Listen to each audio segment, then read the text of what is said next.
آج 14 اکتوبر 2022 صوبہ بلوچستان کے اندر ہم موجود ہیں اور یہ تحصیل سنجاوی ہے اور ضلع زیارت ہے اور اس کا ایک چھوٹا سا گاؤں ہے، گاؤں کا نام گاؤں پوئی شریف۔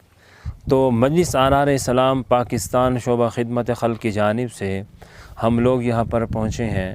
جس جگہ پر ہم موجود ہیں یہ اس کے متصل پہاڑی سلسلہ ہے، چشموں کا پانی یہاں سے پھوٹتا ہے اور وہ پانی پھر وہ سیلاب کی صورت اختیار کرتا ہے اور پھر یہاں کے جو مکین ہیں وہ اس پانی سے متاثر ہوتے ہیں۔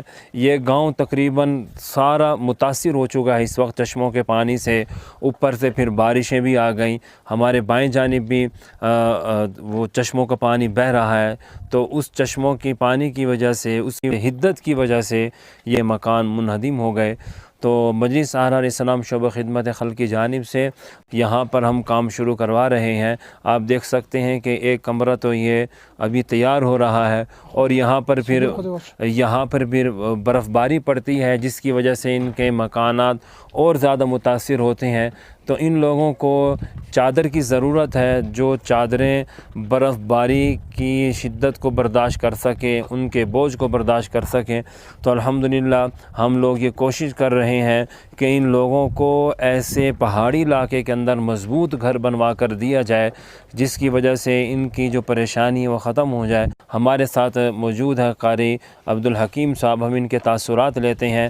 آپ لوگوں کا شکریہ ادا کرتا ہوں کہ آپ پنجاب سے یہاں آ کر بلوچستان میں ضلع زیارت تحصیل سنجاوی گاؤں پوئی شریف میں میرا گھر ہے۔ میرا نام ہے قاری عبدالحکیم۔ تو میں آپ لوگوں کا بہت ہی شکریہ ادا کرتا ہوں کہ آپ لوگ وہاں سے سفر کر کے یہاں آئے ہوئے میرے گھر کے لیے، میرے غم کو برداشت کرنے کے لیے وہاں سے آئے ہوئے۔ یہ میرا گھر ہے، وہ متاثر ہوا ہے سیلاب کی وجہ سے۔ یہاں سے میرا یہ کمرہ بھی منہدم ہونے والی ہے، یہ بھی ختم ہے، یہ کمرہ بھی سارا ختم ہو گئے اور ساتھ یہ کام شروع کیا ہے۔ ابھی ہمارے چار دیواری ہے، چار دیواری بھی منہدم ہو گئے سارے مکمل۔ میں آپ لوگوں کا شکریہ ادا کرنا چاہتا ہوں۔ اللہ تعالیٰ آپ لوگوں کی زندگی میں برکت عطا فرما دے۔ آپ مجلس آرار علیہ السلام کو شکریہ ادا کرتا ہوں اللہ کے فضل و کرم سے۔ مکانات بنا کے دے میں آپ لوگوں کا شکریہ ادا کرتا ہوں۔ رفاعی تنظیموں سے ہم یہ درخواست کرتے ہیں کہ یہ جو دور دراز کے گاؤں ہیں، خصوصاً بلوچستان کے، یہ قسمہ پرسی کے اندر رہنے والے لوگ ہیں۔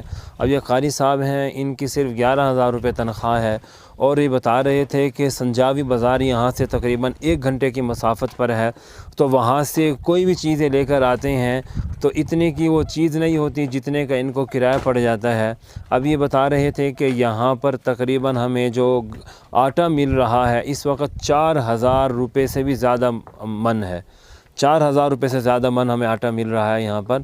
تو ہم مخیر حضرات سے، رفاعی تنظیموں سے ہم درخواست کرتے ہیں کہ اس طرف رجوع کیا جائے اور اس طرف توجہ کی جائے تاکہ آپ لوگوں کے تعاون سے یہاں کے لوگ مستفید ہو سکیں اور آپ لوگ ان کی دعائیں حاصل کر سکیں۔